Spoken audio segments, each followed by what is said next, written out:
जायखौ जों एथबां मोजां मोनो, जायखौ जों गावनि खालामना लानो सानो। मोजां मोनलायनाय गोसो थोलायनाया जानांगौआ जाबाय थादों। जेब्ला बियो गुबुननि जानो थाङो अब्ला गोसोखौ जोबोद उसुखुथु खालामफैयो।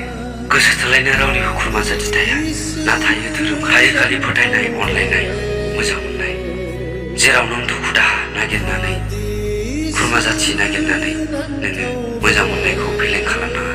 बेखौ आं मा साजा होगोन जाय आंनि मोजां मोननाय गोसोखौ बायग्लिहोजोबदों। नाथाय गोरोन्थिया आंनिनो।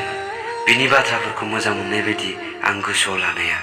नोङो सोरनिबा फार्स्ट मोजां मोननाय जानो हागौ, नाथाय जानो हागौ नोंनि मोजां मोननाया थार मारनानै, नाथाय बिनि जेबो राव गैया। जाहाथे नों थाजासेयावबो बिनि गोसोआ सोरनिबा गोसोआव थांगोन होननानै दा सानथों।